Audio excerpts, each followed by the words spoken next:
एबे जुक्त दुई पढ़ुवा समस्त स्टूडेंट्स आसी बड़ गुरुत्वपूर्ण खबर। सो केबे +2 स्टूडेंट्स मानकर बोर्ड एग्जाम हेबो, एपरकि +2 इंटरनल एग्जाम केबे हेबो, +2 प्रैक्टिकल एग्जाम केबे हेबो, आ इंटरनल एग्जाम रे केते मार्क रखले पास करिवे बा +2 रो इंटरनल एग्जाम रो पास मार्क केते रहिछि, एपरकि +2 बोर्ड एग्जाम पय केबे एडमिट कार्ड मिलिबो। तो एने कोन बड़ अपडेट रहिछि नेत भाबे जानिया पूर्व हम चैनल को प्रथम थर को पय आस्तले चैनल को सब्सक्राइब करी पाखरे आस्तो बेल आइकन को बटन रे सेट करबा सहित वीडियो हेल्पफुल होतले नियति भाबे वीडियो को लाइक करी डिस्क्रिप्शन रे टेलीग्राम चैनल रो लिंक अछि तो जाइके आपन माने जानि जानतु।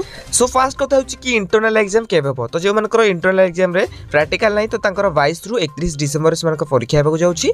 तो जे मानकर प्रैक्टिकल अछि जनवरी 2 तारिख रु 15 तारिख जाय प्रैक्टिकल परीक्षा हेबो। तो जे मानकर इंटरनल एग्जाम रो पास मार्क केते रहि जानिबा को चाहछन्ती, तो देखंतु इंटरनल एग्जाम रो पास मार्क होछि, तो जे माने 20 मार्क रो इंटरनल एग्जाम देबे तो तांकर पास मार्क होछि 6 मार्क। तो जे माने 10 मार्क रो इंटरनल एग्जाम देबे तो तांकर पास मार्क होछि 3 मार्क। तो सबटर इंपोर्टेंट कथा होछि कि +2 बोर्ड एग्जाम केबे हो। तो देखंतु ए रिसेंटली न्यूज़ आस्तला कि जे फेब्रुअरी 15 रु 25 तारिख भितरे तुमर +2 बोर्ड एग्जाम हेबो जाउछि, आ डिसेंबर 15 तारिख भितरे तुमर एडमिट कार्ड तुमको मिलि जिवो। सो एटा थिला आज अपडेट। जदि आपन मानक मन रे कोनोसी डाउट रहउछि नियत भाबे कमेंट बॉक्स रे कमेंट करंतु। आ हो आ केबे वीडियो देखिया पय हम चैनल को सब्सक्राइब करंतु।